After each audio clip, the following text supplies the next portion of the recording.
नमस्कार साथियों, रीड ते लेवल 1 ते लेवल 2 ਦੇ ਅੰਦਰ लैंग्वेज पंजाबी ਦੇ ਅੰਦਰ अपना टॉपिक चल रहा सी वाकबोध ਦੇ बारे, जो कि तीसरी यूनिट के अंदर है। ये लैंग्वेज फस्ट के अंदर भी है तो लैंग्वेज सैकेंड के अंदर भी है। ये पॉइंट अपने अपने तुसी सिलेबस के अकॉर्डिंग मिलान कर लेना। तो आओ साथियों, गल करते हैं अज आप वाक दीयां किस्मां दे बारे कि वाक दीयां किहड़ियां किस्मां ने। सब तो पहले तो आप इसकी वर्ग वंड नूं ही समझांगे ताकि अपने ये पूरी कहानी है जो वाक की वो समझ के अंदर आ सके। इस तो पहले मैं आपको जो वीडियो प्रोवाइड करवाया है वो वाक दे बारे है, जिस दे अंदर दस्या गया कि विशा ते विधेय की चीज़ है। ये भी आपके सिलेबस के अंदर दिता गया है। तो आओ आप गल करते हैं वाक दीयां किस्मां दे बारे। जदों आप वाक दीयां किस्मां की गल करते हैं तो अपने कोले वाक नूं असीं दो प्रकार नाल वंड सकते हैं, यानी वाक नूं आपां किन्ने हिस्सियां च वंड सकते हैं। मुख रूप नाल जिहड़ा डिवाइडेशन है ना इहदा वो दो हिस्सियां दे अंदर है। एक तां आ जांदा बनतर अनुसार ते दूजा आ जांदा भाव अनुसार। भाव दा मतलब हो गया कि उन्हां दे जिहड़े मीनस ने वो किद्दां दे निकलदे ने, किस प्रकार दे निकलदे ने। जिवें कि कोई प्रश्न तरीके दे ने, हाँ वाची ने, ना वाची ने, इस तरीके दे नाल। पर जिहड़ी बनतर हुंदी है यानी वाक बनिया किवें है उस दे अकॉर्डिंग है जिहड़ा वो जिहड़े वाक बनतर दे अनुसार आपां वर्ग वंड करदे हां वाक दी, उहदे मुताबिक अपने कोल चार हिस्सियां दे अंदर आ जांदी है। जिवें कि सब तो पहले आपां जिहड़ी देखनी है वो देखनी है बनतर अनुसार वाकां दी श्रेणी। ते अज दी इस क्लास के अंदर सिर्फ आपां यही देखांगे कि बनतर दे अनुसार वाकां दीयां किहड़ियां श्रेणियां ने ते किवें उन्हां दी पहचान कीती जाए। आपां इस ही टॉपिक ते गल करांगे। ते भाव अनुसार जिहड़ी वाकां दी श्रेणी है उहदे बारे आपां अगली वीडियो के अंदर गल करनी है। तो वो आपां देखते हैं कि बनतर अनुसार जिहड़ी वाकां दी वर्ग वंड है वो किस प्रकार दी है। बनतर अनुसार जिहड़ी आपां वाकां दी वंड करते हैं उहदे अंदर आ जाता है एक सधारण वाक, एक संयुक्त वाक आ जाता है। इनू संयुक्त भी कह दिंदे ने, संयुक्त असल के अंदर इसका सही शब्द है पंजाबी के अंदर। तीजा आ जाता है मिश्रित वाक ते चौथा आ जाता है गुंझलदार वाक। ये चार वाक के प्रकार आ जाते हैं अपने कोले। ये आ जाते बनतर अनुसार, यानी वाक बनिया किवें है इस मुताबिक आ जाते हैं। तुसीं जदों इस हिसाब नाल इसनूं समझोगे ना कि वाक बनिया किवें है, इस आधार पर देखोगे तो वाक के चार हिस्से आ जाएंगे। एक सधारण आ जाएगा, एक संयुक्त आ जाएगा, एक मिश्रित आ जाएगा, एक गुंझलदार आ जाएगा। कोई मुश्किल नहीं है। सधारण यानी जमा छोटा जा सरल जा करता कर्म किरिया ही होएगी, जिसके अंदर संयुक्त जिहड़ा एक तो वधेरे इनू जोड़ के बनिया होवे। ते मिश्रित वो होंदा है जिहड़ा असीं कह दईए कि इस प्रकार का वाक जिहदे अंदर एक तो वधेरे वाक ने जिहड़े वो घुल मिल गए ने ते वो वाक इक्को ही रूप धारण कर गए ने। गुंझलदार वो हुंदा है जिहड़े वाक दीयां कड़ियां ज़्यादा हुंदियां ने। पर इसका असली जिहड़ा पहचान है नियम के अनुसार पंजाबी व्याकरण के मुताबिक इन्हां दी पहचान करन दा जो ढंग है वो आपां हुण एक एक पॉइंट के अनुसार देख लैंदे हां। सब तो पहले जिहड़ा अपने कोले आ जांदा वो आ जांदा सधारण वाक। इस दे बारे तुसीं पढ़िया भी होएगा, समझिया होएगा, कोई मुश्किल नहीं है, बिल्कुल सरल जी गल है। इस दे अंदर की हुंदा है कि उस सुतंत्र वाक नूं जिस विच केवल किरिया ही हुंदी है सधारण वाक कहंदे ने। यानी ऐसा वाक जिस दे अंदर किरिया ही होवे तां उहनूं आपां की कहांगे। इहदे लई आप नूं पंजाबी व्याकरण की समझ होनी बड़ी जरूरी है। जेकर पंजाबी व्याकरण की समझ नहीं है तो ये समझो वाक की पहचान नहीं कर सकते, क्योंकि तुहानूं करते का पता होना चाहिए, कर्म का पता होना चाहिए, किरिया का पता होना चाहिए, पूरक की ने, विशेषण की ने, ये सारिया गल्लां, नाम की है, ये गल्लां पता होना चाहिए ने आपनूं। जेकर ये चीज़ां नहीं पता आपनूं तो फिर वाक की पहचान करनी मुश्किल है। पहला ये चीज़ां प्रॉपर तुहानूं सीखणियां पैणगियां। जेकर ये चीज़ां समझ दे अंदर आ गईयां तो फिर वाक भी समझ आ जाणगे, कोई मुश्किल कहानी नहीं है। तो आपां गल कर रहे सी सधारण वाक की। तो सधारण वाक दे अंदर असल दे अंदर एक ही किरिया हुंदी है। जिवें अपने कोल इत्थे एक वाक दिता गया है, उहदे अंदर लिखिआ उसने रोटी खाधी। इस दे अंदर की दस्सिया गया, उसने रोटी खाधी। हुण जिहड़ा उस शब्द है ये तो प्रनाम आ गया अपने कोले। हुण इस दे अंदर की रोटी खाधी, अपने कोले एक ही किरिया है खाना। यानी खाधी, ये एक ही किरिया आई है। जिस दे अंदर सिर्फ एक ही किरिया होवे उसनूं आपां की कहांगे, सधारण वाक कहांगे। तो दूजी गल है छोटा जिहा वाक होएगा, वधेरे लंबा नहीं होएगा, क्योंकि एक ही किरिया का वाक ज़्यादातर वधेरी लंबाई के अंदर नहीं जाता, अक्सर ऐसा देखा जाता है। फिर आप दूजे की गल करांगे संयुक्त की। ये पॉइंट है जिहड़ा ये समझण योग है, इसनूं थोड़ा जिहा ध्यान नाल आपां नूं समझना पएगा। सधारण वाक के अंदर तो एडी वड्डी कोई गल नहीं है, करता कर्म किरिया ही हुंदी है, तो उस दे अंदर कोई दिक्कत नहीं आउंदी। पर आपां संयुक्त वाक की गल करांगे, दो ਜਾਂ दो तो वधिक समान उपवाकां ਦੇ संयोग तो ਬਣਿਆ ਹੋਇਆ वाक संयुक्त वाक ਹੁੰਦਾ है। ਹੁਣ ਇੱਥੇ ਇੱਕ ਗੱਲ ਕਹੀ ਗਈ ਹੈ बहुत ਵਧੀਆ ਗੱਲ जो समझण योग है कि दो ਜਾਂ दो तो वधिक यानी ऐसे कोई भी दो वाक या दो तो ज़्यादा वाक नहीं, वो तीन भी हो सकते हैं, चार भी हो सकते हैं। ऐसे समान उपवाकां ਦੇ संयोग तो ਬਣਿਆ यानी बराबर ਦੇ ਹੋਣ ਤੇ ਉਹਨਾਂ ਦੇ ਮੇਲ ਨਾਲ ਜਦੋਂ ਕੋਈ ਵਾਕ ਬਣ ਜਾਂਦਾ ਹੈ, ਉਹਨਾਂ ਦੇ ਮੇਲ ਦੇ ਨਾਲ, यानी दो ਜਾਂ दो ਤੋਂ ਜ਼ਿਆਦਾ ਸਮਾਨ ਜਿਹੜੇ ਉਪਵਾਕ ਹੁੰਦੇ ਨੇ। ਉਪਵਾਕ ਉਹ ਹੁੰਦਾ ਜਿਹੜਾ ਵਾਕ ਦਾ ਹੀ ਇੱਕ ਅਗਲਾ ਹਿੱਸਾ ਹੁੰਦਾ ਹੈ, यानी ਉਹ ਵਾਕ ਤੋਂ ਨਿਖੜਿਆ ਤਾਂ ਰਹਿੰਦਾ ਹੈ ਪਰ ਅਸਲ ਦੇ ਅੰਦਰ ਉਹ ਵਾਕ ਦਾ ਹਿੱਸਾ ਹੁੰਦਾ ਹੈ ਉਪਵਾਕ। ਤੇ ਇਹ ਵੀ ਆਪਦੇ ਟੌਪਿਕ ਹੈ ਉਪਵਾਕ ਤੇ ਆਵੇ ਵਾਕੰਸ਼ ਹੈ ਜਿਹੜਾ ਆਪਦਾ ਟੌਪਿਕ ਹੈ, ਇਹ ਵੀ ਮੈਂ ਆਪ ਨੂੰ ਸਮਝਾਵਾਂਗਾ, ਉਹ ਬਾਅਦ ਦੇ ਅੰਦਰ ਆਪਾਂ ਦੇਖ ਲਾਂਗੇ, ਕੋਈ ਜ਼ਿਆਦਾ ਲੰਬੀ ਚੌੜੀ ਗੱਲ ਨਹੀਂ ਹੈ ਉਸ ਦੇ ਅੰਦਰ। ਤਾਂ ਆਪਾਂ ਗੱਲ ਕਰ ਰਹੇ ਸੀ ਸੰਯੁਕਤ ਵਾਕ ਦੇ ਬਾਰੇ, यानी ਜਿਹੜਾ एक तरीके नाल असीं ये कहीए कि दो ਜਾਂ दो तो ज़्यादा जिहड़े उपवाक के मेल नाल जिहड़ा वाक बनदा उहनूं आपां संयुक्त वाक कहने आ। जिवें कि इत्थे दस्सिया गया है, ये समान ਜਾਂ सुतंत्र उपवाक आपस ਵਿੱਚ समान योजकां नाल जुड़े हुंदे ने। हुण योजक भी पता होना चाहिए। इत्थे एक गल कहीए समान योजक, योजक दो हुंदे ने समान ते एक अधीन हुंदे ने, पर इन्हें आ गल कही है, ये गल नोट कर लेना, बहुत सौखी पहचान है। चाहे इसका समझ नहीं आ रही तो रट्टा लगा लो, तुसी इस दे लई योजक पार्ट के अंदर जाओ, सौखा तरीका है कि तुहानूं संयुक्त वाक का किवें पता लगेगा। तो ये लई की करना तुसी, मैं तुहानूं एक चीज़ दसदा हाँ कि तुसी योजक वाले हिस्से के अंदर जाओ, व्याकरण के अंदर योजक मिलणगे आपनूं। उस योजक के अंदर दो योजक मिलते, एक समान योजक मिलता, एक अधीन योजक मिलता। तुसी समान योजक किहड़े किहड़े नहीं, वो शब्द हुंदे ने प्रॉपर जिवें कि ते शब्द है, ठीक है, इदां दे शब्द होणगे ते अते इस प्रकार के शब्द होणगे, वो शब्दां दा चाहे रट्टा लगा लो। तो वाक दे अंदर जदों ही तुहानूं इदां दे अखर मिलन तो बेफिक्र होकर संयुक्त कर देना, कदे भी गलत नहीं होएगा।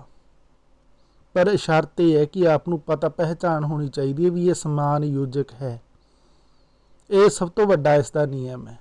यानी आप ये कह सकते हैं कि ये समान ਜਾਂ ਸੁਤੰਤਰ उपवाक आपस में समान योजकों नाल जुड़े होंगे ने, यानी जो एक तो ज़्यादा वाक होंगे ने ना, उपवाक होंगे ने, वाक नहीं कहांगे आप उन्होंने उपवाक कहांगे।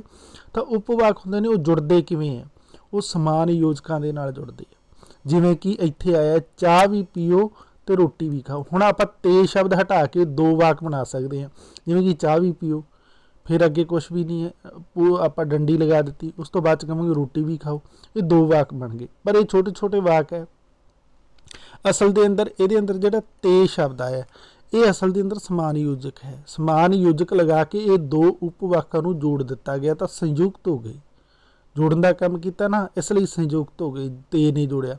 तो यानी चाह भी पीओ तो रोटी भी खाओ, ये हुण एक संयुक्त वाक बन गया अपने को। तो समान योजक नूं नोटिस कर लेना, समान योजक होएगा उसके अंदर वो ही अपने कोले संयुक्त वाक होएगा। हुण एक होर देख लैने आ, वो ना केवल कंजूस है सगों कमीना भी है। हुण इहदे अंदर देखो, वो ना केवल कंजूस है, इत्थे अपना पहला वाक का हिस्सा है जिहड़ा वो खत्म हो गया, कमीना भी है ये दूजा हिस्सा हो गया। पर यह सगों शब्द है जिहड़ा इसने अपने दोने वाकां नूं जोड़न का काम किया है। यानी आप ये कहांगे कि इसने समान योजक की भूमिका निभाई है, तो यह दो वाक सन जिहड़े दो उपवाक सन वो संयुक्त का रूप धारण कर गए। उपरोक्त वाकां विच दो दो समान उपवाक आपस में परस्पर अते समान योजक ते, यानी पहले दे अंदर ते आया जिहड़ा आपां देखिया सी, सगों नाल जुड़े ने, अते दूसरा अपने कोल की आ गया, सगों आ गया जिहड़ा आपां देखिया सी दूसरी वाक दे अंदर, ये सगों शब्द आया है इस दे राਹੀਂ। यानी सौखा जिहा तरीका है संयुक्त वाक पहचान करन दा कि समान योजक की पहचान करो। जे समान योजक की पहचान हो गई तो समझो वो तुहाडा संयुक्त वाक है, गलत नहीं होएगा किसी हालत के अंदर। तो इसलिए मैं आपको पॉइंट वाइज करवा रहा कि किहड़े स्टैप तो बाद किहड़ा करवाना है। योजक हालांकि आपके सिलेबस के अंदर शायद नहीं है, मैं शायद कहांगा थोड़ा सिलेबस देख लेना, पर फिर भी व्याकरण का एक इंपॉर्टेंट टॉपिक है, इसलिए उसनों पता होना जरूरी है। कई बार बहुत सारे साथी कहते हैं भी योजक क्यों पढ़ रहे हैं, ये तो आपके सिलेबस के अंदर ही नहीं। पर साथियों योजक का पता होएगा तो ही आप संयुक्त वाक की पहचान करांगे ना। हुण आपां नूं ये नहीं पता भी समान योजक किहड़ा है, अधीन योजक किहड़ा है, तो आप संयुक्त वाक की पहचान किवें करांगे।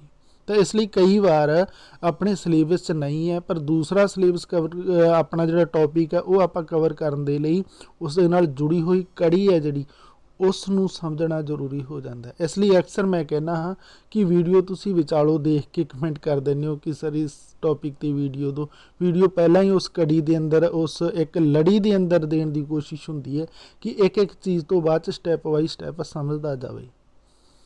तो ये सी साथियों अपने कोल संयुक्त वाक। हुण आपां इस तो बाद जिहड़ा वाक देखना है वो आ जाता है अपने कोल मिश्रित वाक।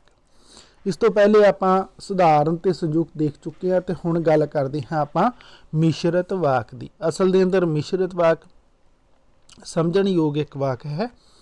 एक तो वधीक किरिया वाले उस वाक नूं मिश्रित वाक कहंदे हन जिस विच प्रधान उपवाक नाल अधीन उपवाक अधीन योजकां नाल इस तरह जुड़े हुंदे हन कि अधीन उपवाकां दा पूरा भाव प्रभाव उपवाक दा हिस्सा जापदे ने। देखो इत्थे गल समझण योग कह दित्ती है। अगर ये गल नहीं समझ आई ना, इनू आपां दूजे शब्दां च समझदे हां। पहली गल ये है कि जिहड़ा मिश्रित वाक होएगा उहदे अंदर एक तो ज़्यादा किरियावां होणगीਆਂ। किरिया जिवें खाधा कीता, इस तरीके नाल खेडिया, खेडना, हसना, रोना, इदां दे शब्द हुंदे ने जिहड़े वाक दे अंदर आ जांदे ने, ये किरिया हुंदे ने। ते एक तो ज़्यादा क्रियावां होणगीਆਂ मिश्रित वाक दे अंदर। तो दूजी इन्हां ने ये गल कही है कि इस दे अंदर एक प्रधान जिहड़ा वाक होएगा, बाकी जिहड़े होणगे वो उपवाक आ जाणगे, पर अधीन वाक जिहड़े उपवाक हुंदे ने यानी प्रधान वाक दे नाल जिहड़े कुछ दूजे उपवाक दित्ते जांदे ने जिहड़े उस दे अधीन मन्ने जांदे ने, वो अधीन योजकां नाल जुड़े हुंदे ने। नोट कर लेना, मिश्रित वाक दे जिहड़े उपवाक हुंदे ने ओह अधीन योजकां नाल जुड़दे है, समान योजकां नाल नहीं जुड़दे। जदों कि आपां इस तो पहले वाला भाग पढ़ के आए हैं जिस दे अंदर आपां संयुक्त वाक दे बारे पढ़िया सी, तां ओह हमेशा ही जिहड़े समान योजकां दे नाल जुड़दे है। हुण समान योजक ते अधीन योजक ये पार्ट आप नूं समझना पएगा। इस चैनल दे उपर प्लेलिस्ट बनी हुई है, उसके अंदर पंजाबी व्याकरण का एक टॉपिक है, उत्थे आपनूं योजक पार्ट मिल जाएगा। वो योजक वाला पार्ट देख लेना, उत्थे योजक समझाए हुए ने। आप अधीन योजक किहड़े ने, समान योजक किहड़े ने, ये आपनूं पहचान होनी चाहिए है। शर्त यह है मिश्रित वाक की कि पहली गल तो यह है कि एक तो ज़्यादा क्रियावां होणगीਆਂ। दूजी गल ये है कि प्रधान जिहड़ा वाक है उहदे जिहड़े गुलाम उपवाक कह दांगे, अधीन उपवाक कह दांगे, जिहड़े दूसरे उपवाक आ जांदे ने, वो हमेशा ही प्रधान उपवाक दे नाल इस प्रकार नाल जुड़दे है कि वो अधीन योजक का सहारा लैंदे ने। हुण आपां वाक दे मार्फत समझण दी कोशिश करांगे कि वो किवें है। हुण अपने कोल एक उदाहरण आ गया, जो विद्यार्थी मेहनत नहीं करनगे पास हो जाणगे। ये एक मिश्रित वाक है। इस विच दो वाक जो संयोजक नाल जुड़े हैं, ये वाक हेठ लिखे ने। हुण अपने कोल एक वाक है जिहड़ा वो मिश्रित वाक दिता गया है। हुण मिश्रित वाक किहड़ा है आ देख सकते हो तुसीं, जो विद्यार्थी मेहनत करनगे पास हो जाणगे। हुण ये अपने कोले असल दे अंदर जिहड़े दो अपने कोले वाक दे दिते। दो वाक किवें होए पहला आपां ये समझते हैं। विद्यार्थी पास हो जाणगे, देखो विद्यार्थी पास हो जाणगे अपने कोले जिहड़ा वाक है, आ जो शब्द हटा देंगे क्योंकि ये योजिक की भूमिका के अंदर है। तो विद्यार्थी पास हो जाणगे, पहले ये वाक हो गया। ठीक है। दूसरा जो मेहनत करनगे, हुण इहदी कंडीशन होगी जो मेहनत करनगे। हुण इहदे अंदर मेहनत करनगे, इत्थे एक पहली गल तो दो क्रियावां आ गईयां, ठीक है। मेहनत करनी ते पास हो जाना, ठीक है, ये दो क्रियावां आ गई। दूजी गल इस दे अंदर ये आ गई कि इस दे अंदर एक योजक आ गया, जो आ गया। हुण आपां इहदा पहले स्पष्टीकरण पढ़ लैंदे आ। पहले वाक का अर्थ पूरा निकलता है, पर दूजे का कोई पूरा अर्थ नहीं निकलता। जिवें कि आपां इस वाक के अंदर देखिया सी कि जो विद्यार्थी मेहनत करनगे पास हो जाणगे, ठीक है। इसलिए पहला पूर्ण वाक है, पर दूजा अपूर्ण वाक है। पूर्ण यानी जिहड़ा पूरा वाक है, अपूर्ण यानी जिहड़ा पूरा नहीं है। पूर्ण वाक नूं प्रधान व उपवाक भी कहा जाता है ਅਤੇ अपूर्ण वाक नूं अधीन उपवाक भी कहा जाता। आपां जिस नूं गुलाम उपवाक कह दो, चाहे उसनूं समझना है तुसीं। गुलाम इसलिए कह रहे हैं कि वो उसके अधीन ही है, तो जेकर इकल्ला उसनूं पेश करांगे तो वह स्पष्ट नहीं करेगा गल नूं। मिश्रित वाक विच प्रधान उपवाक इक्को ही हुंदा है, पर अधीन उपवाक एक तो वधेरे भी हो सकते नहीं। हुण हमेशा ही ये दूजी एक गल होर नवीं ये है कि जिहड़ा प्रधान उपवाक हुंदा है वो एक होएगा, पर जिहड़े अधीन उपवाक हुंदे ने वो हो सकदा एक होण, दो होण या दो तो ज़्यादा भी होण। शर्त ये है मेन इसकी सब तो वड्डी शर्त यह है कि एक तो ज़्यादा क्रियावां देखण नूं मिलणगीआं। दूजी गल है यह अधीन योजकां दे सहारे जुड़िया हुंदा है। जदों कि संयुक्त वाक हुंदा है वह समान योजकां दे सहारे जुड़िया हुंदा है। समान योजक ते अधीन योजक ये वाला टॉपिक समझ लेना, ये गल अपने आप तुहाडे समझ दे अंदर आ जाएगी, इन्नी कोई मुश्किल नहीं है। फिर आपां लास्ट अज दी इस क्लास के अंदर पॉइंट अपना गुंझलदार वाक, इसकी गल करांगे। तो इस तो संबंधित प्रश्न नाल लाजमी है, हर हालत प्रश्न पूछा जाएगा। हुण आपां गल करांगे गुंझलदार वाक की। गुंझलदार वाक दो या दो तो वध क्रियावां वाले उस वाक नूं कहंदे हन जिस विच प्रधान उपवाक दे नाल-नाल अधीन उपवाक ਅਤੇ समान उपवाक आपस ਵਿੱਚ परस्पर अधीन योजकां ਅਤੇ समान योजकां नाल जुड़े ਹੁੰਦੇ ਨੇ। ਹੁਣ ਅਸਲ ਦੇ ਅੰਦਰ ਗੁੰਝਲਦਾਰ ਵਾਕ ਸ਼ਬਦ ਤੋਂ ਹੀ ਜਿਵੇਂ ਜ਼ਿਆਦਾਤਰ ਤੁਹਾਨੂੰ ਪਤਾ ਚੱਲ ਰਿਹਾ ਹੋਏਗਾ ਕਿ ਇਸ ਦੇ ਅੰਦਰ ਕੀ ਹੁੰਦਾ ਹੈ ਕਿ ਦੋ ਜਾਂ ਦੋ ਤੋਂ ਜ਼ਿਆਦਾ ਕਿਰਿਆਵਾਂ ਵਾਲੇ ਐਸੇ ਵਾਕ ਹੁੰਦੇ ਨੇ, यानी इस दे अंदर क्रियावां दो या दो तो ज़्यादा होंदियां ने कि इन्हां दे अंदर प्रधान जिहड़ा वाक है दे नाल अधीन उपवाक ते समान उपवाक हुंदे ने जिहड़े वो आपस च अधीन योजकां नाल ते कई बार समान योजकां दे नाल जुड़े हुंदे ने। हुण उत्थे कन्फ्यूज़ नहीं होना, ਜਦੋਂ ਤੁਹਾਨੂੰ इदां दी कंडीशन लगे भी ये अंदर तो समान योजक भी है, इस दे अंदर अधीन योजक ही है, तो ਇਹਦਾ मतलब यह गुंझलदार वाक है। ये ना तो संयुक्त है ना ही ये मिश्रित है, ये गुंझलदार वाक है। जिवें कि आपां हुण एक उदाहरण देखते हाँ, इत्थे आपां नूं दित्ती गई है। ये सच है कि देश लई कुर्बानियां करनियां पैंदियां हन अते हुण आ शब्द जिहड़ा योजक दा काम कर रहे हैं, कुर्बानियां करनियां सूरमिਆਂ दा काम है। हुण इत्थे एक की आ गया, ठीक है, हुण एक की आ गया, एक अते आ गया। हुण ये दोनों ਵੱਖ-ਵੱਖ हो गए ने अपने कोले। तो इस तरीके नाल जो दोनों चीज़ां आपां नूं मिलन, अधीन भी मिले तो समान भी मिले, तो उस कंडीशन के अंदर वो गुंझलदार वाक की श्रेणी के अंदर आएगा। हुण इस वाक विच ये सच है प्रधान उपवाक है ਅਤੇ देश ਲਈ कुर्बानियां करनियां पैंदियां हन, ये अधीन उपवाक है। जो अधीन योजक की नाल जुड़िया होया है। हुण ਇਹ ਜਿਹੜਾ वाक जुड़िया ये किहड़े योजक ਦੇ ਨਾਲ जुड़िया, की ਦੇ ਨਾਲ जुड़िया होया ਜਿਹੜਾ कि आपां इत्थे घेरा लगाया है। कुर्बानियां करनियां सूरमिਆਂ ਦਾ काम है, समान उपवाक है जो कि पहले उपवाक नाल समान योजक, यानी समान योजक किहड़ा अपने कोले अति नाल जुड़िया। हुण पहचान होगी ना कितनी सौखी होगी। बाकी दे उपर तुसीं ध्यान दिओ चाहे ना दिओ। इत्थे दो गल्लां नोट कर लियां कि इत्थे योजक किहड़ा आया अधीन, इत्थे किहड़ा आया समान। हुण दूजे तरीका मैं तुहानूं दसदा, समान ते अधीन नूं वैसे तां ये शब्द तुसीं 10 शब्द है उन्हां नूं याद कर लेना चाहिए, कोई मुश्किल नहीं, 10 शब्द ने रट्टा लगा लेना चाहिए, ਹੋਰ ਸੌਖਾ ਹੋ ਜਾਏਗਾ, ਕਿਉਂਕਿ ਜਿੱਥੇ ਹੀ ਆਪ ਮੇਰਾ ਇਹ ਉਦੇਸ਼ ਹੈ ਕਿ ਆਪ ਨੂੰ ਮੈਂ ਸਿਖਾਵਾਂ, ਉੱਥੇ ਹੀ ਆਪ ਇਹ ਵੀ ਉਦੇਸ਼ ਦੀ ਪੂਰਤੀ ਆਪਾਂ ਕਰਨੀ ਹੈ ਕਿ ਪੇਪਰ ਦੇ ਅੰਦਰ ਪੁੱਛੇ ਹੋਏ ਪ੍ਰਸ਼ਨ ਨੂੰ ਵੀ ਆਪਾਂ ਸਹੀ ਕਰਨ ਦੇ ਅੰਦਰ ਕਾਮਯਾਬ ਹੋਈਏ। ਕਈ ਵਾਰ ਜੋ ਚੀਜ਼ ਸਮਝ ਨਾ ਆਏ ਤਾਂ ਉਸ ਨੂੰ ਇੱਕ ਤੋਂ ਵਧੇਰੇ ਵਾਰ ਪੜ੍ਹ ਕੇ ਰੱਟਾ ਲਗਾਉਣ ਦੀ ਪ੍ਰਵਿਰਤੀ ਵੀ ਅਕਸਰ ਆਪਣੀ ਕਾਮਯਾਬ ਸਿੱਧ ਹੋ ਜਾਂਦੀ ਹੈ। ਤਾਂ ਹੁਣ ਇਹਦੇ ਅੰਦਰ ਕੀ ਹੈ, ਜਿਹੜਾ ਕੀ ਹੈ, ਕੀ ਦਾ ਮਤਲਬ ਇਹ ਗੱਲ ਕਹਿ ਰਿਹਾ ਕਿ ਅਗਲੀ ਗੱਲ ਹੈ ਜਿਹੜੀ ਉਹ ਪਹਿਲੇ ਦੇ ਗੁਲਾਮ ਦੇ ਅੰਦਰ ਅਧੀਨ ਦੇ ਅੰਦਰ ਹੈ। ਪਰ ਅਤੇ ਦਾ ਮਤਲਬ ਹੁੰਦਾ ਹੈ ਕਿ ਦੋਨੋਂ ਪਾਰਟੀਆਂ ਬਰਾਬਰ ਦੀਆਂ ਨੇ, ਜਿਵੇਂ ਕਿ ਰਾਮ ਅਤੇ ਸ਼ਾਮ ਇਕੱਠੇ ਹੀ ਖੇਡਦੇ ਹਨ। ਹੁਣ ਦੋਨੋਂ ਰਾਮ ਤੇ ਸ਼ਾਮ ਬਰਾਬਰ ਦੇ ਹੋ ਗਏ ਨਾ।